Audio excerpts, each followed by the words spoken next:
All right, welcome everyone. It is 4:36. We're going to start off the meeting tonight. I'm going to, since we're in this hybrid and situation and I can't see everybody, if all the commissioners could just say their name so we know who's here, that would be great. I'll start. I'm Christina Bowe. Here. I'm Charlotte Helmer. Leslie McLeese.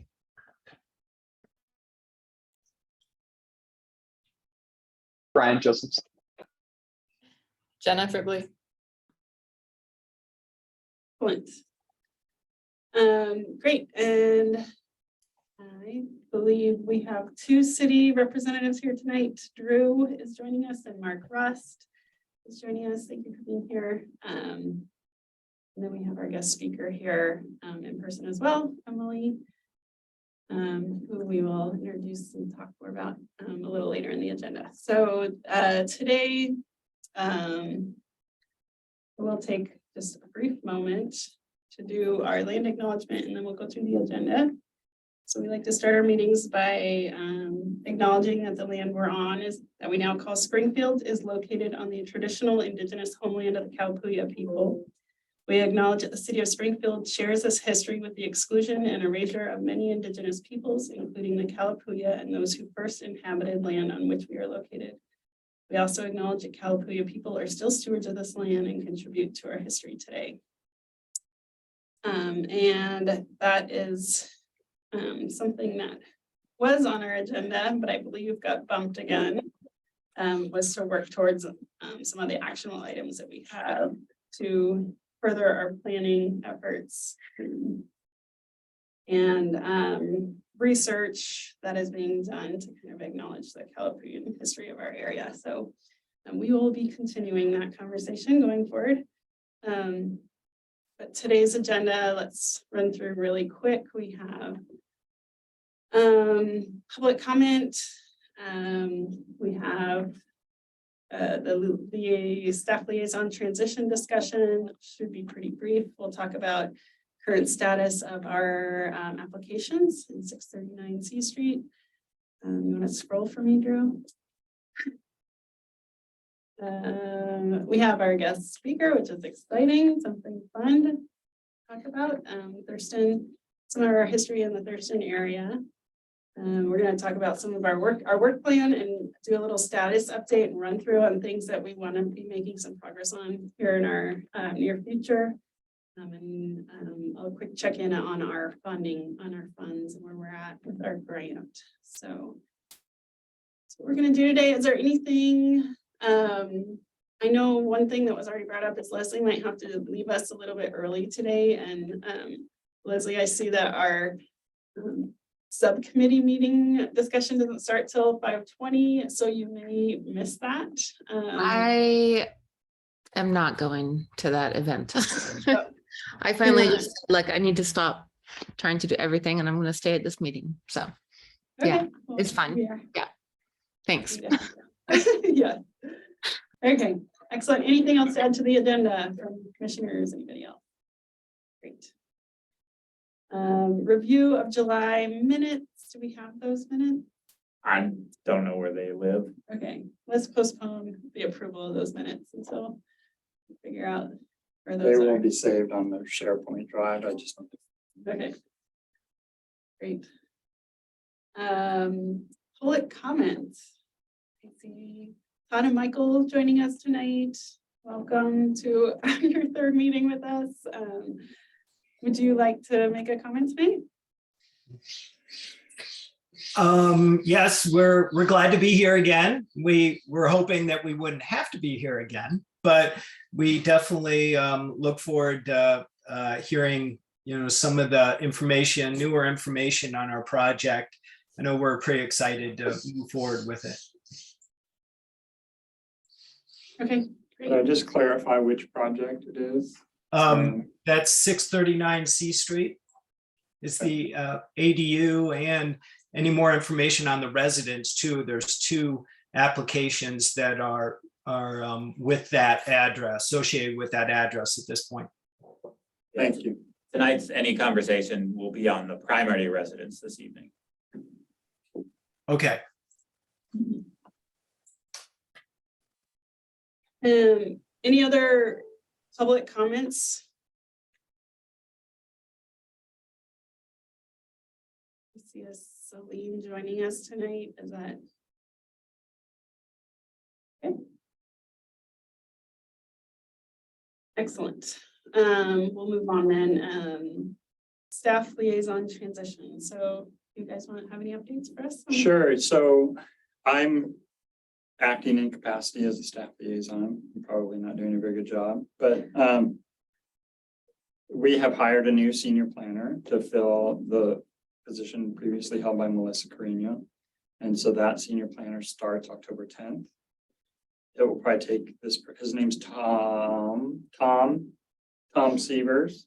Great. He's new to the area. He does have quite a bit of planning experience. He worked in Maryland and was heavily involved with historic stuff on the East Coast. Mhm. So we're excited to have him become the staff liaison to this historic commission, as well as probably serving in what Drew's primarily been processing historic applications. So he'll probably serve that dual role as staff liaison and the planner assigned to processing historic applications. We are, and I'll just mention too, we have a verbal offer into another planner who, I don't know if you're aware, Drew's actually transitioning away from current planning into our comprehensive planning department or work group. And so Drew won't really be working in current planning anymore. He's helping us with the transition right now. But the person we're hoping will be able to hire to backfill Drew's position will also likely take on some of the historic district application processing. Okay. But until that time, so October 10th, these are monthly meetings, right? So hopefully by your next meeting, we'll be able to introduce Tom, the new staff liaison, to the commission. Great. It seemed like it worked just from a commissioner's perspective, from my personal perspective, it was working pretty well with having somebody who was focusing more on like keeping us on track and work plan management kind of side of things, and then having somebody that was application focused. Because I don't know why that seemed to work well, but it just did. It was working well, for sure. So if that works again, it might be depend on personality and capacity, obviously, but Yeah, we can see how that goes. Yeah. Good input. I'll make note of that. All right, let's jump into historic land use applications. So, the 639 C Street, that was sent out for review for the commission, about 2 weeks ago. Over 2 weeks ago. And the public comment or the commissioner comment period for that ended last Friday. So hopefully commissioners had the opportunity to provide comment and recommendations to Drew. We did have a consultant review that was also shared with the commission prior to commissioners being able to make comment on that. And so hopefully commissioners all saw that as well. It seemed like from Shannon's review, she was going to join us tonight. She had a conflict, but her primary things that she brought up for the main dwelling was the porch, the concern of the porch being a significant alteration to the front area. And there is a section of porches within the Springfield design guidelines that she was referencing and pointing us to look at. And also the pairing with that, the modification to the roof that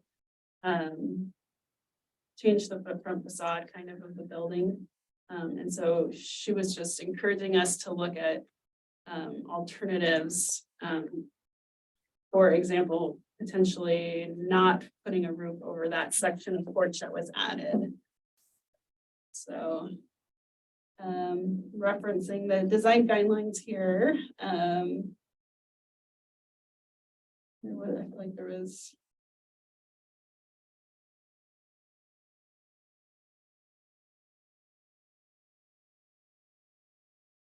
a front Sorry, I wasn't expecting to have to read that. Or just giving it to you for reference, you know, I don't know. I was trying to, I feel like there was one thing in here. It does talk about must be replacement. Oh, wait, that's replacement. Okay, sorry, I can't read on the spot. But that was a key thing. She's talking about primarily the roof being a significant addition to that front facade of the structure. And then also another thing she pointed out was the addition of the new entry point to the porch would modify the railings of the existing porch. And there is something in here in the historic design guidelines that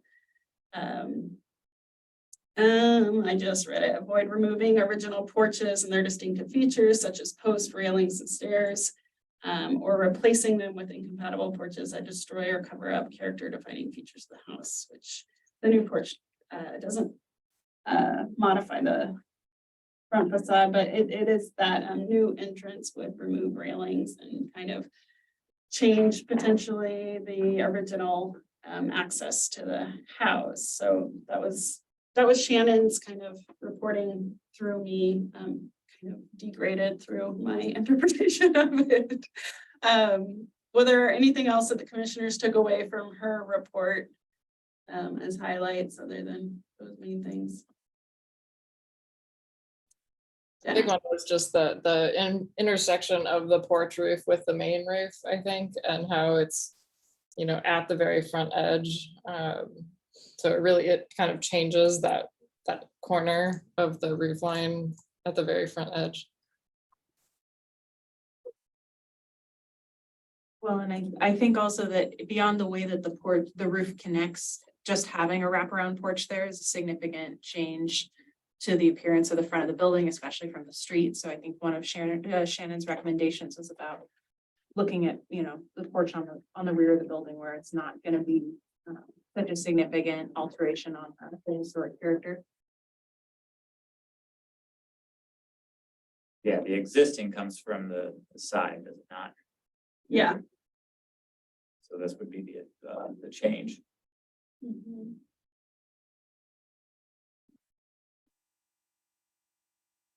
And then there are other questions that had come up previously were whether windows or siding was a concern, and Shannon's recommendation, she didn't have concern related to the proposed vinyl windows or new siding that was being proposed for replacement of the T111.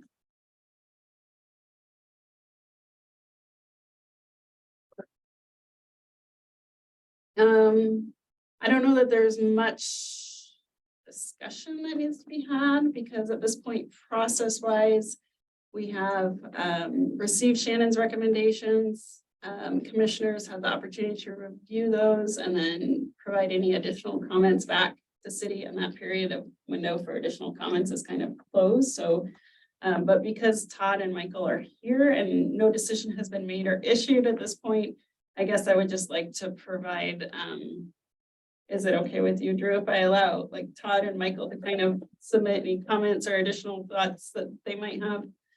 Sure. Okay. Do you guys have any? But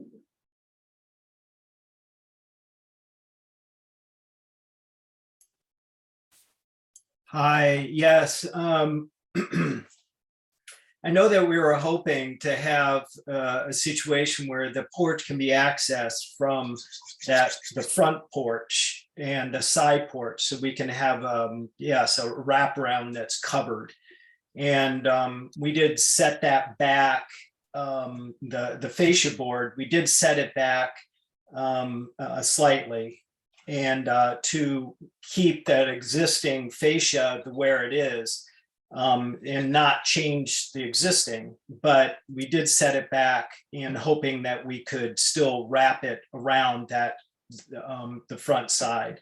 So what you're saying is that it changed it too significantly, and so that it's your recommendation to either take that portion of the roof off and or put a porch in the back or the side, or that isn't going to influence the front to the streetscape as much. Is that correct? Yeah, that was the recommendation included in Shannon's report. All right. How far back is that roof addition set back from the front? Can we see that? Is this a type 1 or 2 application too? In the public. Does it look comment like it period? was flushed? It's pretty cool that.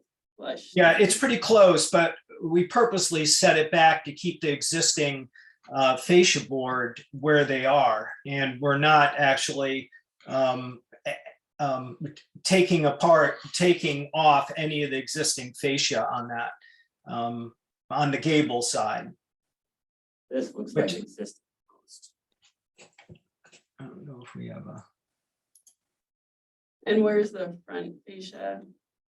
Right there. That's existing. And yeah, you can see how it's set back there slightly. Yeah. And that way we can still walk around from the front porch to the side and still have a covered space.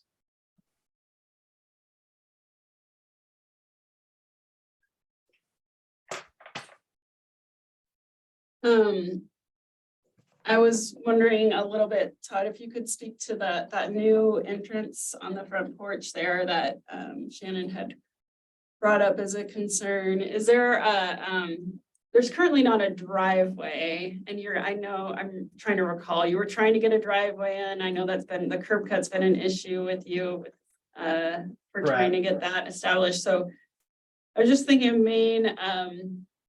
the main parking for this main residence is on the street right now. Is that right? That's correct, yeah.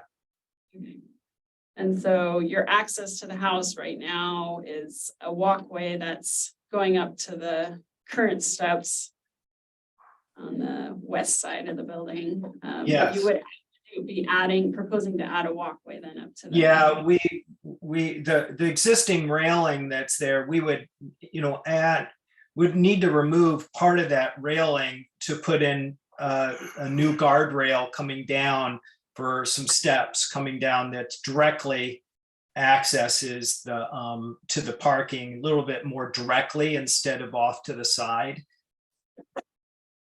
That's what Okay. we're proposing there. It's only 4 feet of railing. Okay, But the idea was to match, the existing railing with the new railings that we have that we're putting on.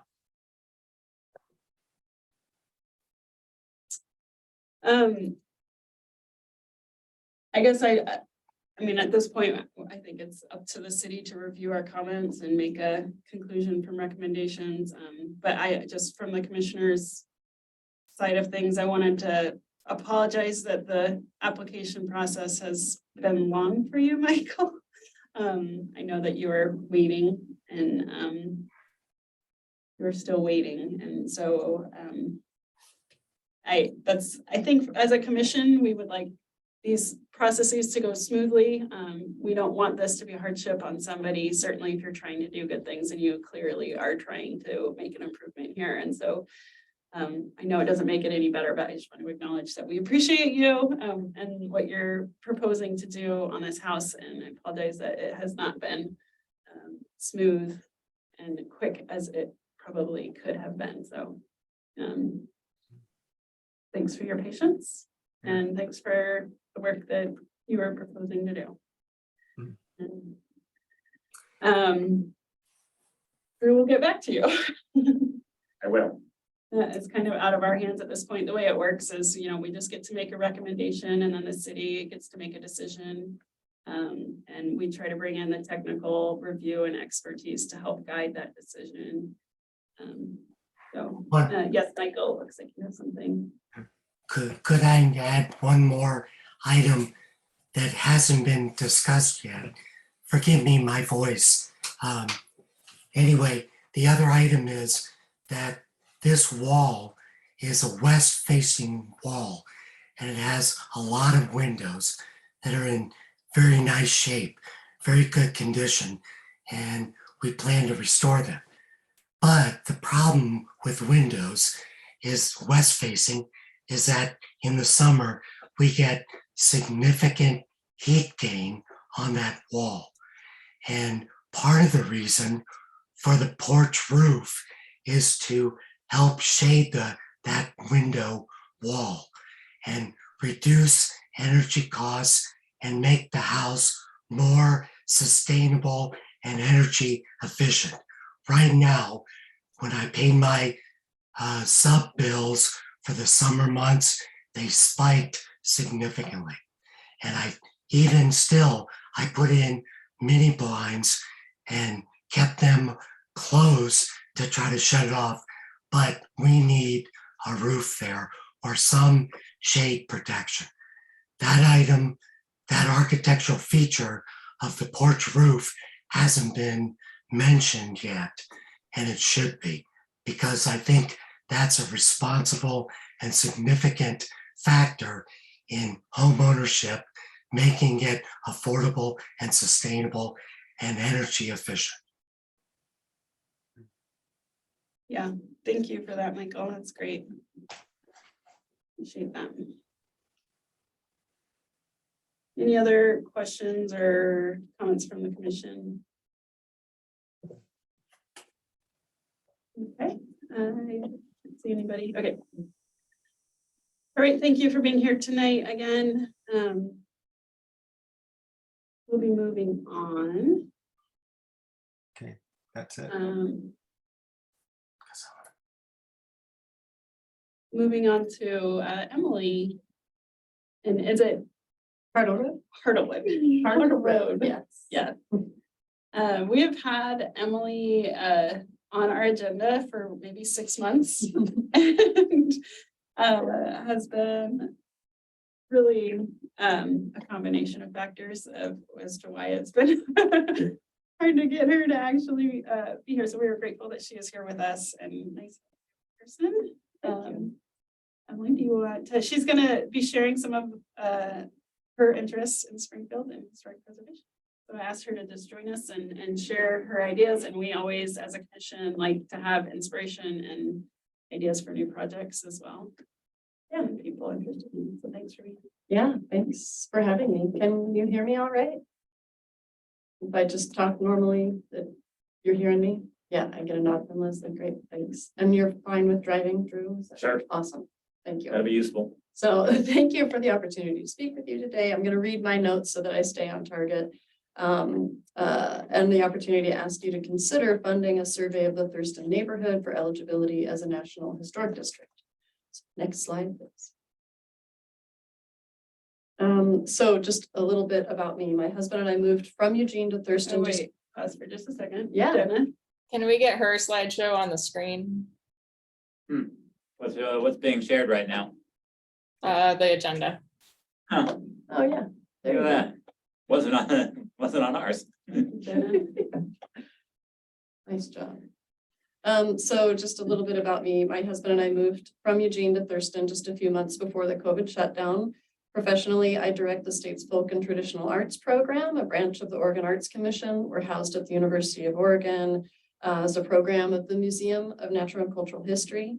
It's my job to research and know about the various cultural heritages that are being practiced in the state today, and then to create public programs so Oregonians know about them and celebrate them. I grew up in a small town in Nebraska, a community of about 1,000 people. So I have a natural interest in learning about Thurston's farming history. Next slide, please. Drew, would you mind making an adjustment so we can see the text on our slide? And it's gonna move. Oh, it's gonna Just keep gonna moving jump around. around. Sorry. There. how about Just that? out of curiosity, can I ask what, I won't put in the notes, but Sure. what community in Nebraska? Elkhorn. Okay, my dad was from Nebraska. Oh, that's family up great. there. Whereabouts? Alliance. Oh, okay, yeah. Anyway, Yep. curious. Yeah, so my little town of Elkhorn has been eaten up by Omaha, Mm. so I have, that's kind of my history with that, but. Anyway, I previously lived in Eugene's Whitaker neighborhood and served on the Whitaker Community Council, where I learned that the Blair Boulevard commercial area is on the National Registry of Historic Places. So as I've become more familiar with my Thurston neighborhood, I wonder if it would not also qualify as a historic district overlay. In the following photos, I'll show you what I think is significant about the Thurston Road area. Next slide, please. So just 2 doors down from me, the Grange Hall with its distinctive Quonset hut style roof is an obvious historic building. And then next slide, but just less noticeably, but the pet grooming shop at the other end of the block is apparently the former post office. You wouldn't know that except by just chatting up your neighbors. You wouldn't be able to recognize it just looking at it. So that's one of the reasons that just talking to the folks around here would get us some more information. Next slide. So proceeding west from these landmarks on Thurston Road, historic distinctiveness is easily eclipsed by the more prominent recent construction, but next slide, please. If you look carefully, you can often find the original farmhouses kind of tucked further from the road. In addition to having longer driveways, larger lots, and mature trees, other distinguishing features include some outbuildings, like sometimes you can see what might have been a small animal barn or a workshop or tool sheds. Next. So this farmhouse adjacent to the Lively Park often has goats and cows grazing behind the fence, a sign that farming is still an active occupation in our neighborhood. As I proceed west to the roundabout and head north on 58th toward High Banks Road, I notice this old farmhouse in excellent condition and wonder how much land once surrounded it. Does the family living there today have any records of the family farm? When was the farmland sold off? And why? And to who? Thanks to active farms like the Hastings Farms, just a stone's throw north from the previous slide, it's easy to imagine that prior farmhouse was once surrounded by hay fields like this one. It's equally easy to imagine a day when the Hastings may have to sell off parcels of their land, which may actually be conversations I would be unaware of that are in the works. And this driveway may someday become a northbound extension of 58th, loaded with houses and businesses, churches and parks. Several houses on the north side of High Banks are divided by small lots with tiny, tidy rows of filbert trees. You can kind of make them out in the back here, suggesting that there was once possibly an orchard here. And these lots were sold off with these additional sections preserving the agricultural history. And so now I'll take you the other direction, east down Thurston Road from my house, the route that I walk my little boy to school. This older home with its 3-season porch and outbuildings tucked behind in the back probably was once a farmhouse. My retired neighbor across the street from me tells tales of growing up on this street and earning summer money as a boy picking berries and peas or whatever was in season. So adjacent to was this large property that may have been adjacent to the previous property.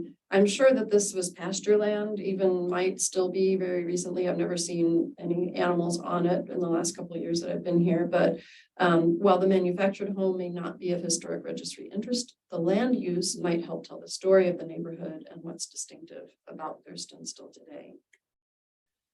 And then across the street from that pasture, ways down on 70th, is this stately farmhouse with several large outbuildings. Those visible in the background here, you can see have their own house numbers on them now, but the color and architecture and proximity makes me think that they may have been like seasonal labor quarters or perhaps home for the next generation as the family grew larger. And then across the street even, you have in the next slide, a similar kind of architecture of the outbuildings. So maybe this farm went across the road. These are all speculations, but I feel like oral history interviews with homeowners would fill in a lot of narrative and help Thurston to tell the story of what makes it distinctive in Springfield. And then just one more, as you continue to travel further east on Thurston Road, you really get into several functioning farms like this Filbert Orchard. So Thurston is, in my experience of it, just the last few years, a neighborhood in transition. It has a history that newcomers like me don't know, but that old timers and long timers are still around to tell. So going back, and Whitaker previously called the Blair neighborhood, Whitaker Community Council and NEDCO, along with local business support, hired a researcher to compile historic information through records research and oral histories as a precursor to applying for the National Historic Registry. Copy from this brochure promoting the preliminary study reads, the Blair commercial area still retains much of the semi-rural, small-town atmosphere that it has had for most of this century, despite sociological changes, phases, deterioration, redevelopment, and rehabilitation. Many of the old homes and trees remain, along with remnants of the old farms and orchards. Although many older residents have passed on or moved, the neighborhood is still known as the home of hardworking people. I just kind of identified with that. So in the next slide, you'll see, I think that Thurston is similar. When I spoke to with the homeowner of this home, I mean, lately I've just been kind of wandering around and being kind of flirty. Can I talk to you about your house? This is on 58th and D, right across from the Thurston High School. He said this is a Sears Kit house. It dates back to 1922. It was part of a 250-acre farm. So now it's enveloped by houses. And as you'll see in the next slide, that's what's happening here. This is a new development on High Banks that envelops this older gray home that in the center, which disguises its historic value. A farmhouse without a farm renders the neighborhood history invisible. I argue that a research project that traces the neighborhood history honors the rural heritage and helps protect and amplify the distinctive features of Thurston so that its agricultural history can remain visible into the future. So lastly, why invest in protecting rural heritage at all? Beyond satisfying my personal interests in quaint projects like this, and even beyond the potential for improved livability that often comes in neighborhoods with character, my advocacy for this project is also in hopes of getting ahead of cultural conflict that I see deepening in the changing neighborhood. In a recent presentation about climate-related migration that a colleague of mine in Louisiana was sharing just last week, she noted that you cannot provide services to new immigrants and refugees that have not been made available to the people already there. And so my feeling is that while we're not, I don't think a destination for immigrants and refugees, we are seeing a lot of newcomers. And I would like to see Thurston be a thriving and vital and inclusive, diverse place.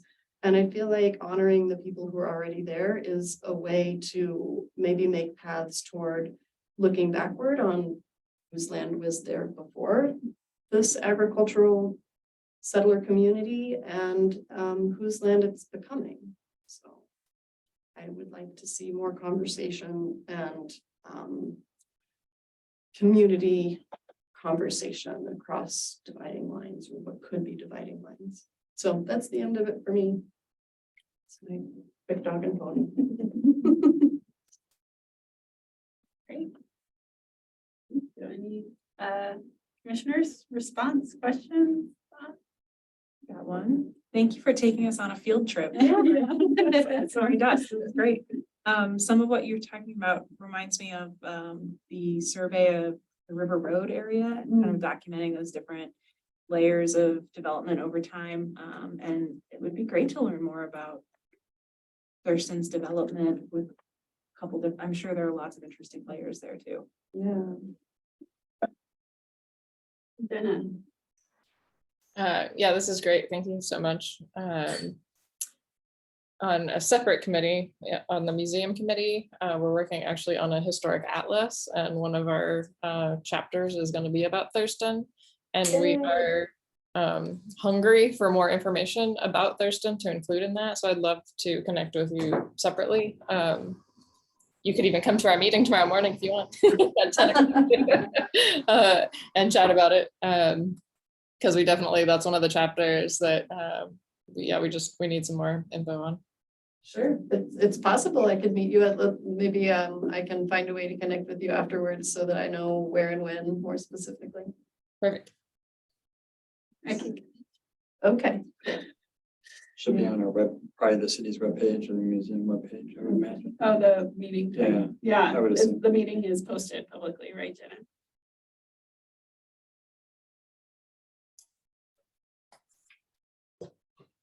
can we, this is Todd and Michael again. I know it's maybe not, we're a little bit beyond our question time, but we were just thinking here that we had a couple other questions that we wanted to ask. Is there a time for us to ask that during the meeting? I think we are on schedule and I think we do have time in our agenda to accommodate that. I don't know that we can give answers, but we're certainly willing to try that. So are you willing to hold on and get through this agenda item first and we'll. No problem. Yes. Yeah, we're fine with that. Thank you. Yeah, one of the things we've talked about intermittently throughout being on the commission is all the hidden gems in Springfield. Like we do have good documentation of the Washburn district, but there are all these other hidden gems. And that's where that survey, Drew, I don't know if you remember back in the day when Tim was working on a survey, were you here? There was this hidden survey that I haven't been able to get my hands on. Super But secret survey. he did a survey. I think they did it themselves as part of a study. I think all the information was provided to SHPO. So if you go on, you can find those houses, but I like actually seeing a printed or a PDF version of what it was that they inventoried. I think it was an RLS potentially, or Who was Tim? Just- Tim Hilton was a previous commissioner. Oh, right. So, it may be worth reaching back out to him too, and just as a starting point, just because it would be nice to know that as a starting point, what he was able to document through that process and a reminder as to why that was created. But then, the other thing that we've talked about is we just had a training this year with the, camp training, National Council of Historic Preservation Commissions, I think. A long That's title. a mouthful. And they introduced the concept of creating a preservation plan for the community. And so that is listed in our work plan as a future potential project, but that would be like an overall view of Springfield, like just real quick, like let's do an assessment of all of Springfield and look for opportunities for where the historic gems or maybe the most threats are within the district so that we could help prioritize us in our planning of either like, is there additional district or is there specific structures that maybe we want to just target and try to preserve on their own and try to help provide assistance or momentum around those. So for me personally, that would be like a really great way of looking at, you know, starting point of looking at Thurston and some of the outskirt areas of Springfield. And I know that there's other zones as well. Yeah, we spend a lot of time on the Washburn and there's a whole world outside the Washburn. Yeah. That would be great for us to be more proactive about, having some information about it would be great. Yeah. The slideshow begins and ends with the Running Our Ranch barn, which I took advantage of a yard sale they were having to go down and chat them up. I'm just curious like that. And I'm, eager to find out about people who are doing agricultural work still today. So those folks apparently are the grandchildren or children of the yellow farmhouse that's next to Lively that I showed in this. So that's where mom or grandma lives. That's where this woman grew up. And now she's on this other parcel, which isn't the Hastings. Apparently Hastings and this other parcel are different. But, that's the sort of thing that like, it's private property. It's iconic. It's a beautiful building and it says a lot about, it feels to me like kind of a gateway to the neighborhood, but it's totally theirs. And when that property is bought or sold, who knows what will happen to it. Right.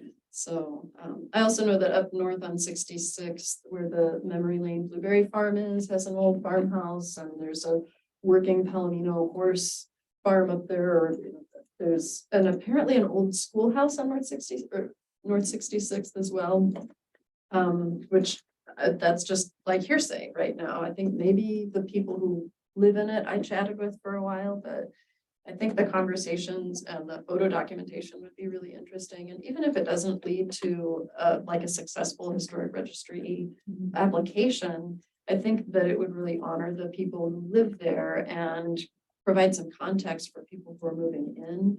And it could be, it could be a museum exhibit, it could lead to interpretive signage, it could lead to a lot of things. A historic district is just an easy thing for people to understand, but I know that not everybody would like to. The gentleman in the Sears Kit House, he said, I don't want to be on the historic registry. I want to be able to do whatever I want to with my house. So, so I don't want to neglect the voices of the other people in my community just because I get a seat at this table, but I do think that regardless of how it turns out, having some attention to that place would really bring people together. Is the agricultural history maybe the theme that's sort of becoming most prominent as you're exploring this? I think so, but that's just my eyes because that's how I grew up too. And so I think just walking the streets and biking and just seeing like, why is that house so far off the road? Everything else is right up here. And then why did they have such a big lot? And then I realized that I'm being a detective and I don't have any license in that at all. So but that's what seems to be a theme, and it makes sense if I just look at the landmarks that's probably, this was like a farm to town road, and it still feels that way. I mean, there's farms right off the end of Thurston, and I live right on Thurston Road, so I will see a Tesla, and then I will see a big giant truck, and then I'll see a track, like a guy's tractor pulling his haul behind him and horses going down. So you just see everything right now, at least in my little corner of the world. But it's all very agricultural. Yes, I would say that is the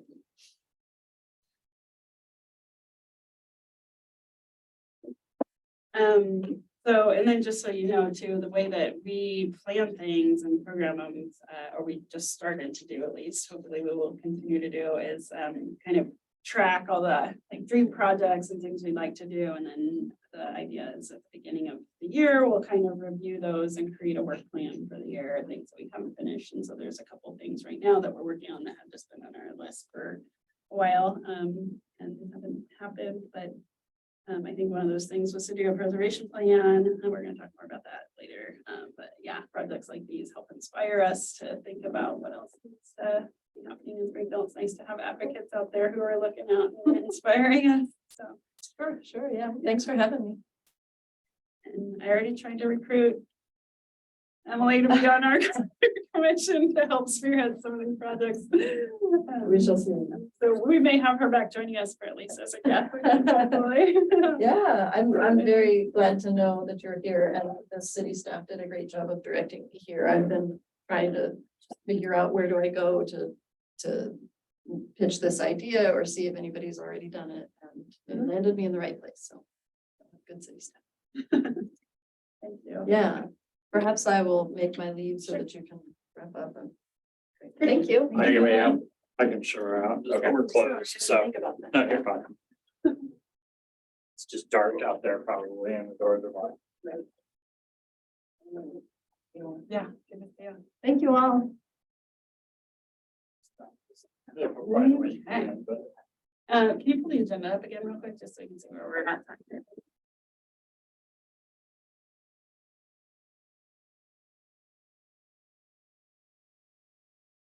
All right, 5:20. So I guess we're right on schedule. But Todd, if you want to chime back in with your questions real quick, we'll open that back up. Great, I'll put audio on too here. Okay, yeah, thanks for letting us chime in for a minute here. I think I'm going to leave this to Michael. He has some questions that was brought up after our agenda item kind of went through its fruition. We had a couple of other questions, and I think part of it's directed towards Drew being there and some answers to some questions that we've had and some ongoing things that we would like to see, just hear from the city on, from at least Drew. So if you want to Yeah, thank you very much. I guess, we talked about the porch tonight, but I'm also wondering about progress on approval for the original submittal. And my schedule is toppling with subcontractors. Trying to keep the schedule in line is getting difficult. And I guess we're just wondering when we might get a green light. And so I guess my question tonight is, where is Drew? I see, that at 4:55, he was supposed to be on the agenda, but I didn't, we didn't hear anything from him. And so I delayed my comments, and thank you for letting me make them now. But I guess I'm trying to figure out if, where we are with approval on the first submittal. So it's Drew here. If I could just interject here. Yeah, go ahead. So I'm gonna suggest that this isn't probably the most appropriate venue to have these kinds of procedural questions answered. And so if you have questions for Drew, or I'm Drew's manager, well, I am still current planning manager over the projects you're asking about, Okay, that you contact us as staff. If the Historic Commission wants to weigh in on this question, I think that's fine, but I think these are procedural questions that don't really relate directly to what the Historic Commission's role is. So I would suggest following up with Drew or myself tomorrow during business hours. okay, so you are Mark Rust, correct? Correct. Okay, that's fair enough. I'll take it up then. And if you want to talk about it or respond, that's fine. I don't want to cut that off. That's fine. Yeah, we can take it up later. I just am trying to get even small green lights to do some tear off of the dilapidated structures, but we'll talk about that tomorrow. Okay,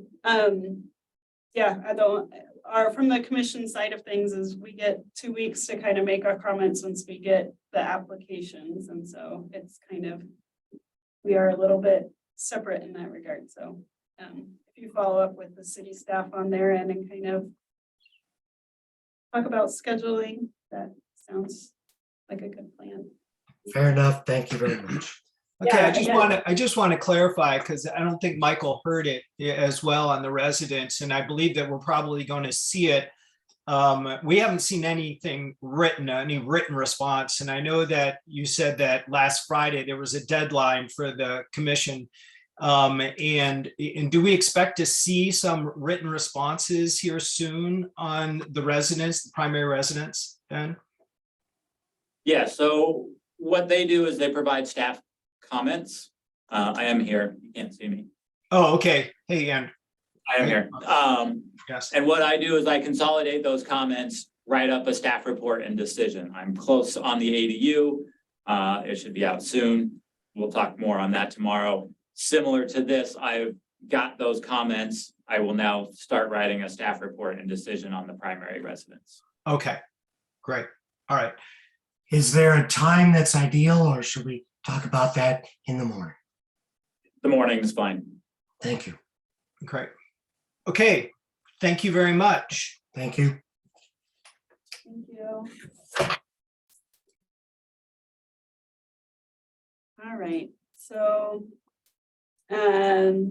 work plan. I wanted to, I think I have this open on my computer, but You're gonna go? Yeah. Is that cool? Okay. okay, so work plan wise, we have everybody here. I wanted to just run through. I know that we've met the last meeting with subcommittees got interrupted. Oh shoot, my work plan not opening. Is this a document Melissa would have created or helped create or have? She may. Hold on here, let me see if I can get it. She should have a copy of it somewhere. I'm not sure. We were working on getting a website created through Springfield Oregon Speaks, like a landing page where we could upload all those things. And I think she provided that link at some point. I don't know if you have access to I that. do, I'm on it right now, but It's a work plan saved I on there. can look. Yeah.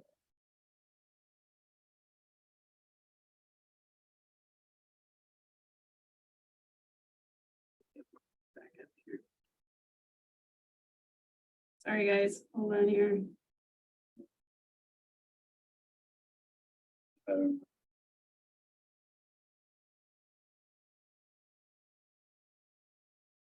My computer shut down during the presentation and then my internet.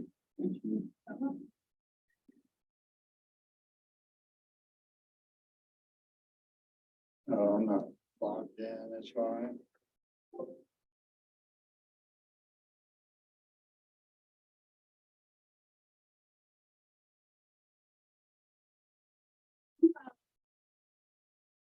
Anybody have a copy of the work plan? Yeah, I guess that's a good test.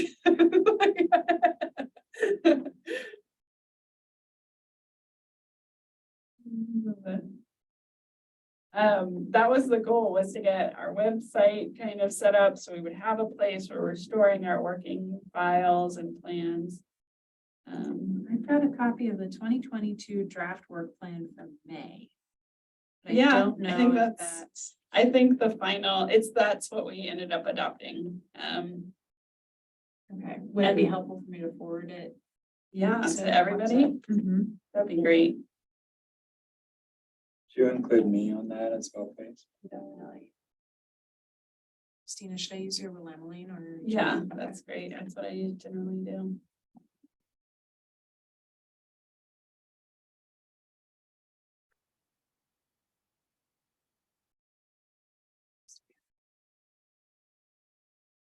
I have this all saved in a folder that I have to have like encrypted access to get to, so that's a problem.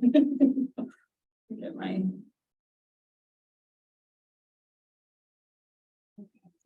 Oh.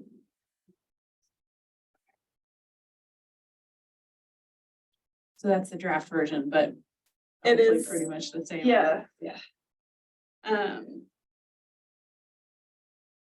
Yeah, I had draft on there and then we adopted it shortly after. So one update I'll just give you as we're doing this. I have been communicating a little bit with, oh, well, first I should say, for the RLS survey was one of the projects that we talked about and had listed in the plan is to get the Washburn district resurveyed.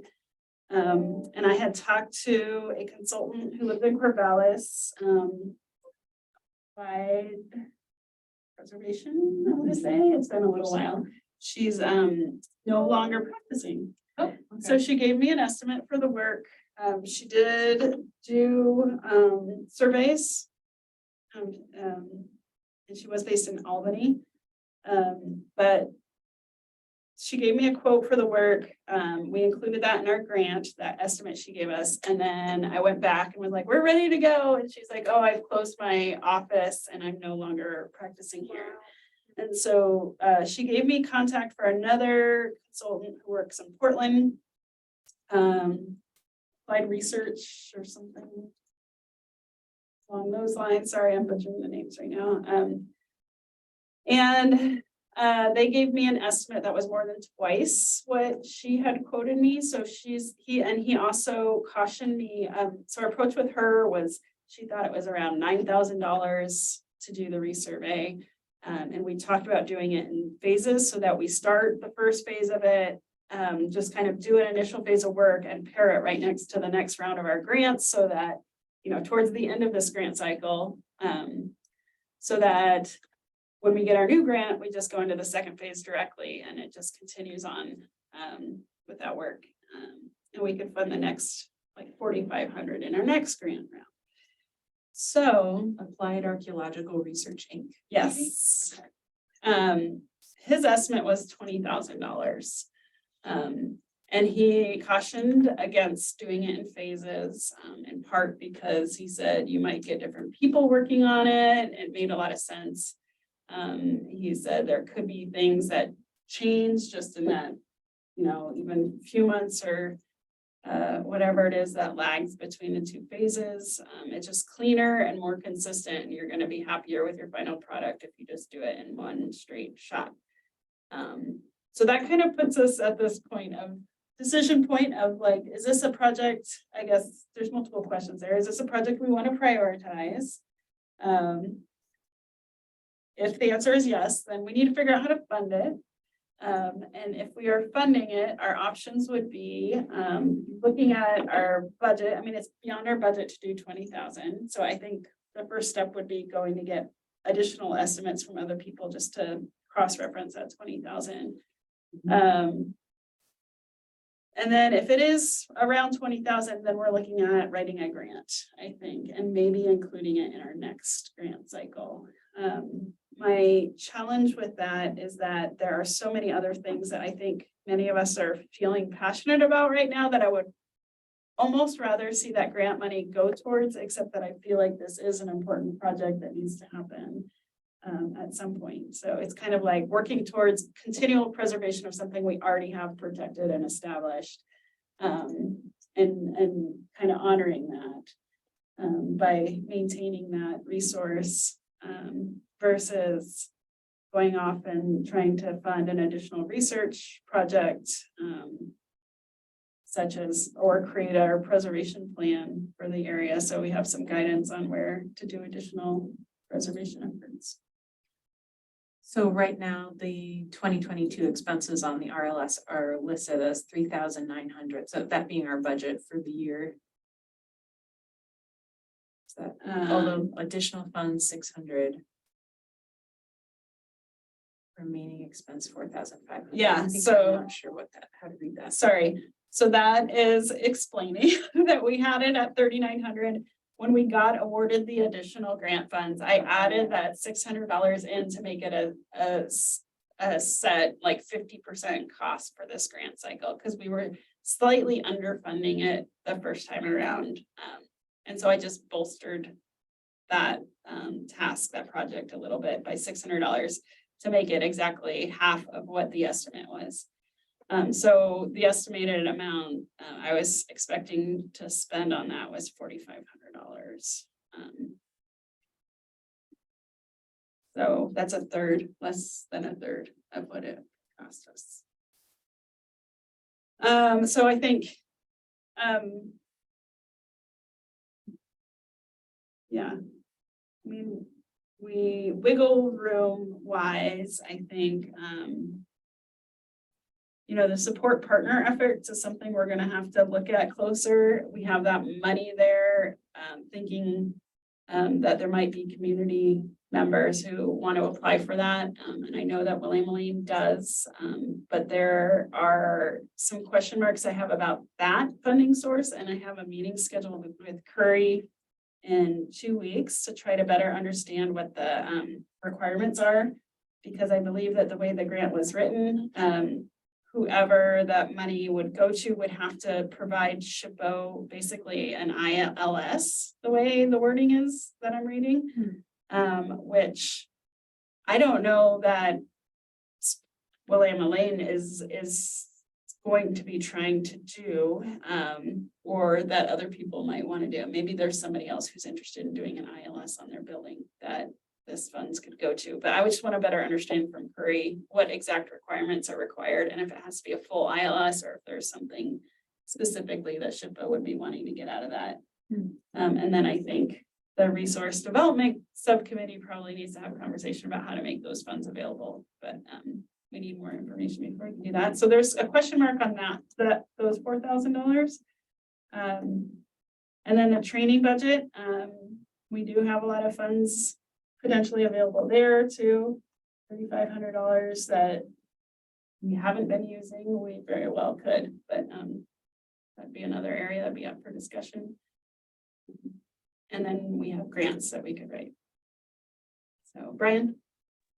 Yeah, I think for me, I am very interested in the RLS. I have been since it came up, but the 20,000 seems like a lot to spend. I think for me personally, if we were going to spend any more than we had planned, I guess kind of my preference would be to kind of shift more towards, I know we've talked about like, the untold stories, like Black and Indigenous people in Springfield, and I think that would kind of be my preference. Great, thank you. Is the meeting with Curry something that's specific to your Willamette role, or is it more, are you wearing your? No, commissioner historical hat? commissioner Okay. hat, Is that something that I could join in Yes. for to learn a little bit more about that? that'd be great. Okay, cool.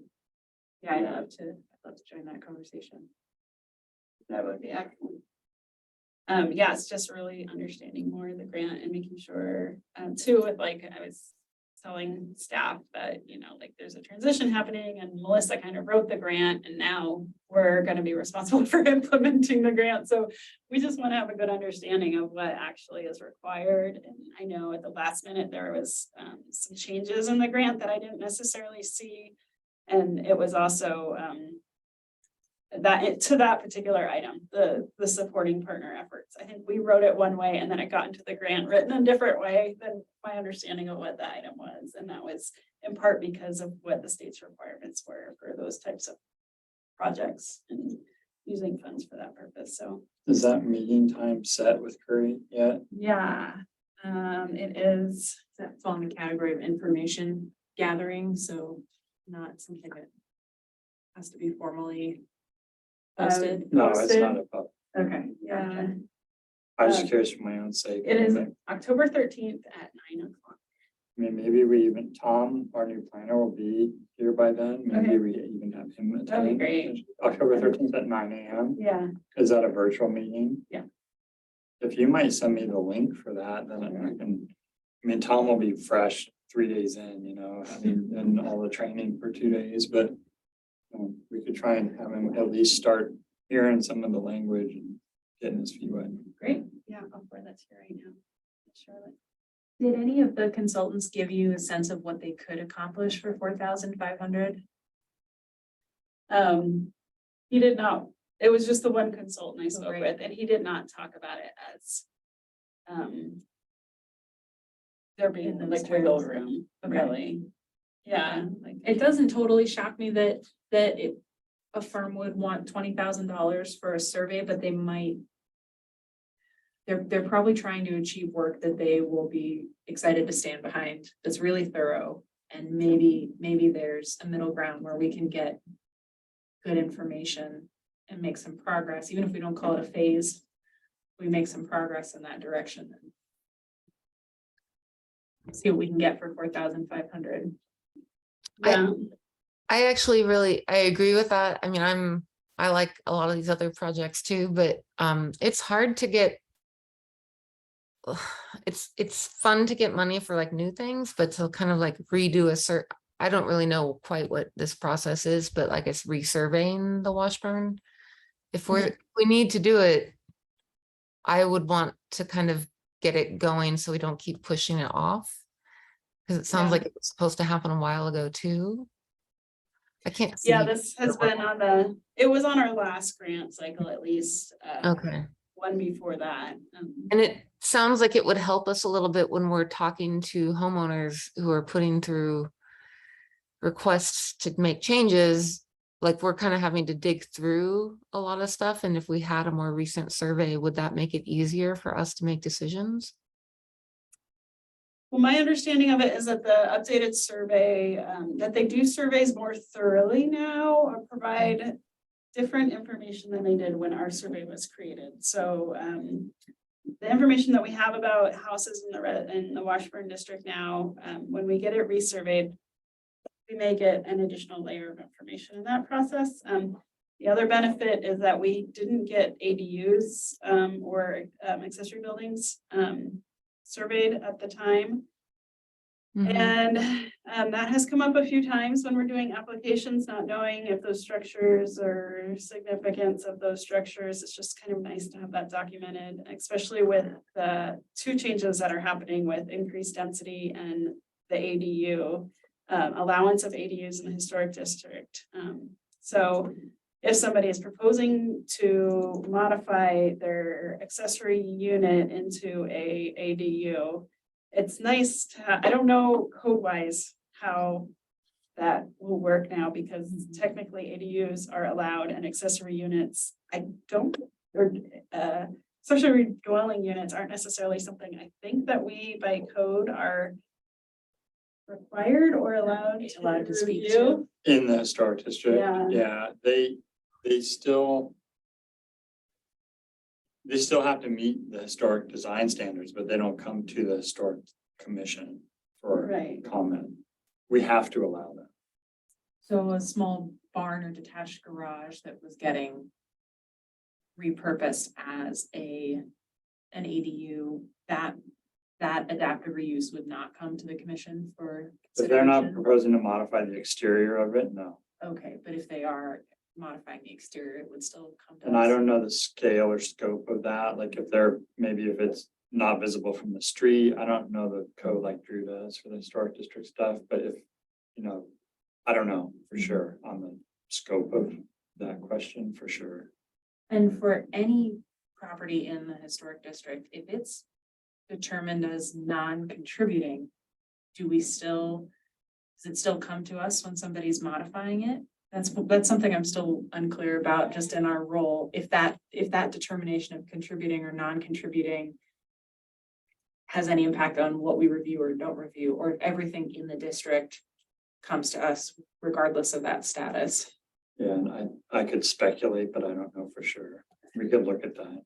Yeah, my interpretation of that, something we probably should know and have more clarity on, but my interpretation of what is happening is everything in the district.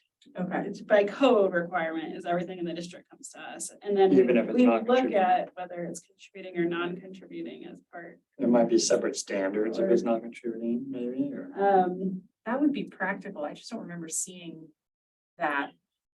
Yeah, and this is one of those good things to figure out. I'm kind of looking to our lawyer on the committee, Brian. Or Jenna, I don't know if you remember either, but I am not a lawyer, definitely not. I a know. lawyer, Our legal but guidance. I don't know. That Okay. would be a question outside of. I only bring it up because maybe the RLS, one impact of the RLS could be that if some properties in the district are determined, if they switch categories, like they were previously considered non-contributing and are now considered contributing, because those standards do change over Right. that's a good decades, and point. SHPOs, In a new enter survey. yeah, they enter new phases of thinking about these properties. But I don't know whether that would actually impact whether it comes to us or not. That was something that, the only time I remember it coming up is in discussion of windows in the past and looking at the times that they really put their foot down hard was it was a primary contributing resource and they were proposing to remove windows and they were like, you will not remove window on a primary. But I believe it has happened maybe on a secondary or a non-contributing resource, potentially on a rare occasion for some reason. So, but that is not documented, it's not official, so that's just my. We could look into it. I could add it to the action item thing is to look into that. And part of the reason to be transparent on my end, like I just know it's been on the proposed list of needs. And I was trying to just honor what the commission has proposed to do in the past too, and not have their priorities drop off. So we can shift those priorities if we feel like it's okay, but I think the question for me that I'm gonna maybe do some more, I'm gonna do some homework in code to get myself caught up, but the question for me would be whether updating the survey makes us better able to efficiently serve the people that are coming to us with design proposals. And it sounds like it might, but yeah, I think that for me would be the main question, because about a third of our work seems to me is those processing those applications. So if we can be better prepared to do a third of our work, I'm all for it. yeah. Yeah. And it was something that was brought up in our camp training was that commissions should be updating their RLS for the historic districts on I feel like they said 10-year basis or something. And that's when I looked and I was like, oh, we are way overdue. So I guess that is part of the need, but I don't have the understanding as to why. benefits. That thing that Charlotte said, sorry. Yes, if it helps us do our job better or make this a little bit easier, that's why I wanted to ask that question. I was also gonna ask, can you guys take down the shared screen? 'Cause Yeah. we're staring at the agenda and I like seeing all the people all over there at that table. He said the mouse doesn't work over there. Oh, does it? Okay. Oh, Okay. oh, there you are. Thank you. So if the question and I had planned to go to that meeting to Christina that we had been emailing about, but if the question is, we have this $4,500, can we carry that forward? Is that one of the questions you're asking him? Or is it just about reallocating? The key question with Curry is to understand the project that is listed as support partner efforts. That we wanted to have money available. There was like 2 or 3 different projects that we knew that we're gonna do some research on specific structures, and we Right. wanted to be help. Give a token of funds to help support people who wanted to help work towards preserving their structures. But the way that's written in the grant is more specific and requires specific outcomes. So I want to understand the requirements for the grant. Got it. But we could also go ask Curry about that. And I think she would be very informative and help provide some guidance on. Okay. So that's a good. And then I strongly support the idea of getting other estimates. Yeah, Yeah. And I don't know if what workload that is, and I'm not jumping to take it on, but yeah, I think that would be very useful, and maybe we can find something for less that could give us more. okay. How about as a follow-up to this, we put this on the agenda again for next month, and between now and then I can commit to trying to get at least one additional estimate. I will try to get one estimate. Sometimes people don't get back to you. And then if anybody wants to help with that, you are welcome. And also at the meeting with Curry, we'll talk about this and then see if she has recommendations for us. And then maybe we can follow up and make a decision at our next meeting, what to do about the RLS, either part of it, and we'll just have more info. Okay. Does that sound good to everybody? Yeah, thank you. I'm up for helping with that if there's any. Yeah, great. Yeah. I do have a couple. I'll forward you an email from Curry about how to follow up on that. Okay. I know. All right, so I feel like that's one of the lingering things on our work plan. And then the other lingering thing right now is training and education. And so Leslie, do you want to talk about kind of where that's at and share anything? Yeah. Ooh, I can share. Okay. But I'm not ready. So I have actually I basically just copied the list from Curry that she had put into one of the email exchanges and threw it up and basically I'd found a bunch of those, and then the information she gave was actually just more because some of them I couldn't find as much as what she told us. But here's what I have. And this, I haven't really dug into the cost because it gets, complicated with what all the costs might be. So I'm starting to get the dates of conferences. I thought these, Hide us. Yeah, huh? sorry, we're trying to see. Hang on here. Can you not see it? I can make the screen bigger. No, it's just that your faces are covering it. So hold on here. Oh, Okay, we can't see you now, but we can see it. Okay. that's just fine.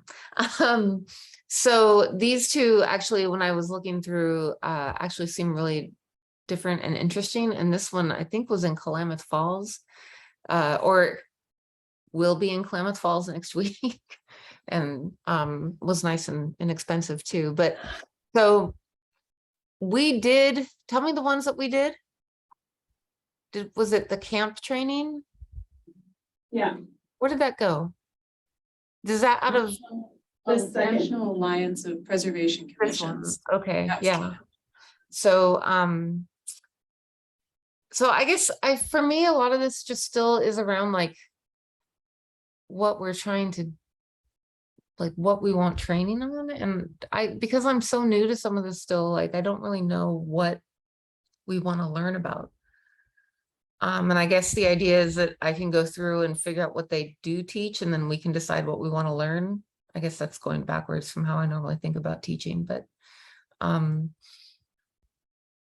so if anyone has more that they want, that they know about, they can let me know and I can put it on here. But this is a shared document that I'll reshare, or I'll resend a link out, and people can kind of take a look and look around and see what they're most interested in. I'll keep working on trying to find better descriptions. But most of the descriptions for like attend our conference, it's great. We talk about national or historic preservation. So I'm just trying to dial in like more what people want to do and what is out there, while not knowing much about historic preservation conferences. Yeah, thank you. Quick question for Mark, is it, if we have a shared document like this where people are accessing just to see like a list of potential training sources, and it's a shared spreadsheet, is that allowed? But maybe only Leslie is allowed to add to it. I was gonna say, you probably, nobody should be commenting on it, like if we Okay. get comment strings going, that would be bad. Okay. I don't know if you care if this would be a public document, we could put it on Springfield Oregon Speaks. And then Yeah. people can just view it that way. That could work too. It's like as a resource document, so if you want to share it with me as well, and then I can put it Okay. on Springfield Oregon Speaks, and then, but I think it's all fine for you to view it. Okay, And even potentially add lines to it, it's just. If you start commenting on a cell, like, I really like this training, and then somebody says, me too, we should, and Okay. rating. Within a document, it's, and this isn't like a decision-making. That's item, right. This is more of just a FYI. but if it's deliberations leading up to a decision about what conference to pay for, Uh-huh, then that's happening outside the public. okay.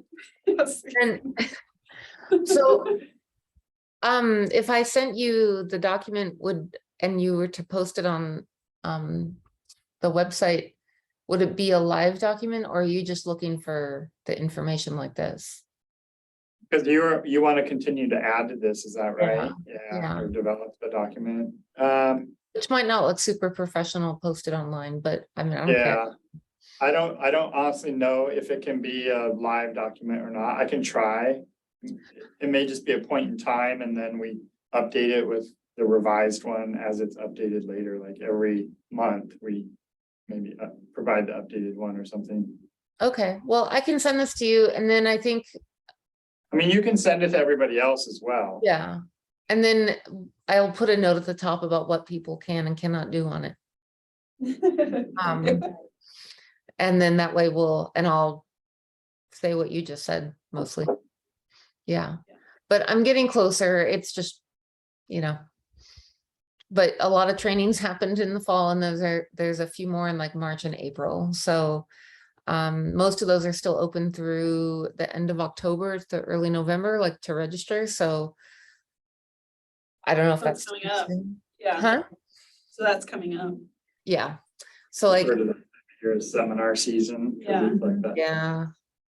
So this was the big one that looked great, and I have to see. Is that geared towards people who have Main Street funding? Because there is like a Main Street program that gets specific funding. Oh, so that would explain, maybe it might just be for those people, because I was really struggling to find out how to register for the conference. And to find out how much it cost. So maybe, okay, that's actually, I hadn't really even thought of that, but yeah, that could be it too. Okay, there's another, that hadn't occurred to me that might be a thing, so. It seems like there's two different kinds of trainings. There's like the conference where they have the whole Yeah. slew of taste of everything. Go attend this session, attend that session, like the one that you went to last, or you were hoping to go to last year, Charlotte. What was that one? I've forgotten already. So far, this year, every professional development thing I've signed up for, I've had to cancel because there's too much professional doing instead of developing. Right. So I'm not sure what is going on. Yeah, so there's like the spattering, just spark your interest, learn an hour session. And then it seems like there's kind of the day long or half day long session where they focus in on like, cleaning headstones of tombstones and historic cemeteries, or how to, preserve a window or something like that. And so, and those are more like on a case by case basis. So somebody would have to kind of monitor those opportunities and share them with the group to see if anybody's interested in those topics. Are we interested in workshops about how to preserve windows? Like, or I- things like that? I would love it if somebody was interested in a workshop on how to. Okay, because was it Drew sent out the email about the brick restoring thing? Yeah. All Uh, those things I feel like are relevant and it's helpful knowledge for us. Yeah. okay. So yeah, I will. I've said this so many months in a row, but like today was the first day of classes and I feel like now I can get back into my life after a few wild months. So, but this is actually really helpful for me to understand a little more about how to think about. I've only been to academic conferences, so it's just a little bit different. So, and then there are also like schools that have a couple of opportunities, and then the National Park Service. Yeah. So, but yeah, I'll just keep going with this. People can add information, but not commentary or making decisions. So some of the ones that are highlighted in purple, I just want to mention, Clatsop Community College is undergoing a staffing change and they're a small program. So it will be interesting to see what they do in the next year or two, because I think their founder, or the person who's led the program for a long time, is retired. They do have weekend workshops that might be more accessible to commissioners than registering for classes or auditing classes. Okay. Belvedere is pretty fantastic. It is in Missouri, and I've not known them to do remote trainings, but they might. So that one also pops off the screen. NPS preservation training centers have great programs, but you usually have to travel for them, and they're about 5 days long. They're phenomenal.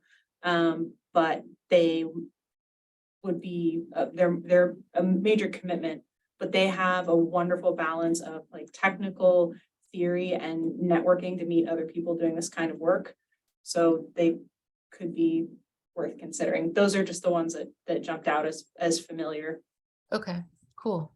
Thank you. So in the interest of time, can I make a request to everybody to let Leslie know directly if there is a topic you're interested in, or if based on this list that she's going to send out, there is a conference you are interested in attending to help. And she has offered to help support, do some research and find training in areas a little bit. So I don't want to send her on a wild goose chase, but if there is something that somebody's really interested in, she might be able to help find trainings for that.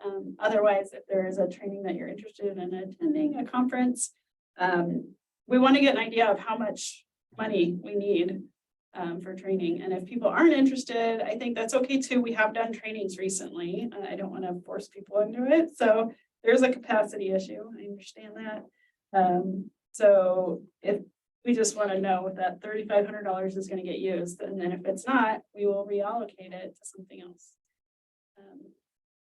That opportunity is there, that money is there to train us, and it can be professional development training for you too. So if you want to put a twist on it to help you, if Jenna wants to focus on architectural elements or materials, if Brian wants to look at like legal aspects or whatever it is that can help you in your real world life too, do it.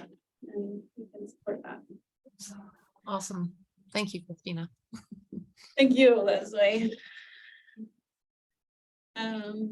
So agenda wise, we next month will be a subcommittee meeting again based on our schedule. So we'll meet again at the beginning as an all committee, just as a reminder, and then we'll go into our subcommittee breakouts. Hopefully by then we'll have a new staff. So just be prepared that we may have a little bit longer kind of introduction, get to know you with the new staff person.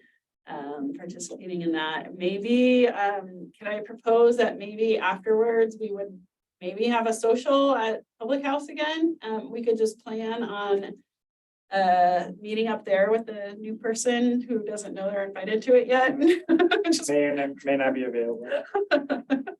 But even if they're not, maybe we can get out and just do that anyways. And the landing page on Springfield Oregon Speaks is something that Melissa got together right before she left. So we do have a landing page. Springfield Oregon Speaks told us that they have never used that platform that way before. And so we were kind of just testing it out. And what we have is basically a list of, I think, links Yeah, I right now. can't It's find very it. bare bones. Have you found it? I didn't want to spend time looking That's for fine. it here, Okay. but I But would mean try. previously or Yeah. something. She sent me a link Oh, to okay. it, so I'll try to dig that link up and share it with you all. But it's a starting point, and the main idea is to have a place where we can put these things like our training resources, our work plan, our things that we don't want to necessarily, it needs to be publicly available, I guess, but also not something that we're putting out to the public all the time because it's just there. Jenna, I found it. you found it. Yeah, if you go, if you're on SOS and you go all the way down in the bottom, there's like a fixed toolbar that you almost miss. It's just the same color as the page. It's like white. And then there's one that says city website. And then there's one that's planning commissioners. And then one that says for historic commissioners. And you click on it. And then there's a bunch of links. Hmm, You find it? cool. Oh, yeah, I see it. It's right on the bottom bar. Mhm. It's very Okay. kind So it is literally just like a list of links. Has our roster, our land acknowledgement, our design guidelines, development code. And on and on. So it's a starting point. It was great that Melissa got that. It took her a lot of work to even get to this point. So now I think we can work with the new staff person to continue to develop that, maybe have sub areas.